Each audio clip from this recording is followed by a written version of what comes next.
don't know. I wish number 7 had never been invented," said Tineboy. "Croak," said Mr. Daw. The day was very hot, and Tineboy was very sleepy. He thought that perhaps he would be able to do the sum better if he rested a little while, just to think, and so he put his head down on the table. He was not quite comfortable, for his forehead was on the 7, at least he thought it was, so he shifted it till it hung right down over the edge of the desk. Then, after a while, somehow, very queer things began to happen. The teacher was just going to tell them a story. The scholars had all settled themselves down to listen. The raven sat on the sill of the open window, put his head on one side, closed one eye, the eye nearest the schoolroom, so that they might think him asleep, and listened away harder than any of them.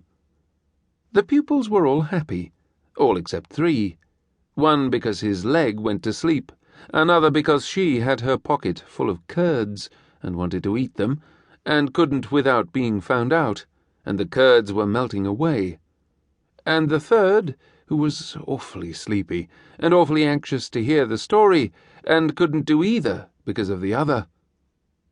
The schoolmaster then began his story. How poor 7 went mad. "The alphabet, Doctor?" Here he was interrupted by Tineboy, who said, "What is an alphabet, Doctor?" "An alphabet doctor," said the schoolmaster, "is the doctor who attends to the sicknesses and diseases of the letters of the alphabet." "How have alphabets diseases and sicknesses?" asked Tineboy. "Oh, they have plenty. Do you never make a crooked O, or a capital A with a lame leg, or a T that is not straight in its back?" There was a chorus from all the class. He does often." Ruffin, the biggest boy, said after all the others, "Very often.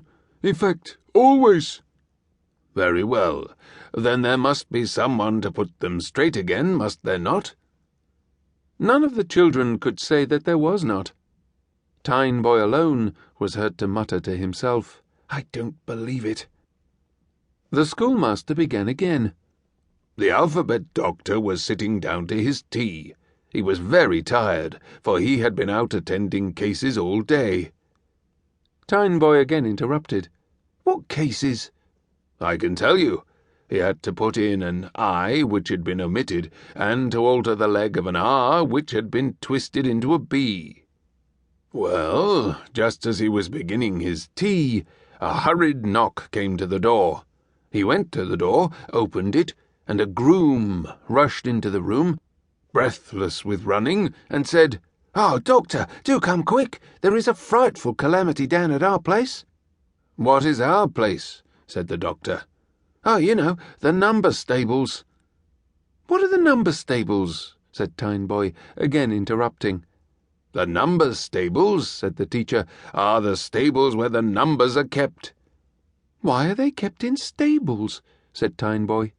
"Because they go so fast." "How do they go fast?" "You take a sum and work it, and you will see at once.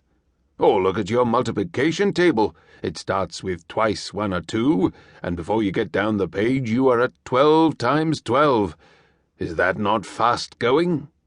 Well, they have to keep the numbers in stables, or else they would run away altogether and never be heard of again. At the end of the day they all come home and change their shoes, and get tied up, and have their supper." The groom from the number stables was very impatient. "What is wrong?" said the doctor. "Oh, poor 7, sir." "What of him?" "He is mortal bad. We don't think he'll ever get through it." "Through what?" said the doctor. "Come and see," said the groom. The doctor hurried away, taking the lantern with him, for the night was dark, and soon got to the stables. As he got close, there was a very curious sound heard, a sound of gasping and choking and yelling and coughing and laughing, and a wild unearthly screech all in one. "Oh, do come quick," said the groom. When the doctor entered the stables, there was poor number 7, with all the neighbours round him, and he was in a very bad way. He was foaming at the mouth and apparently quite mad.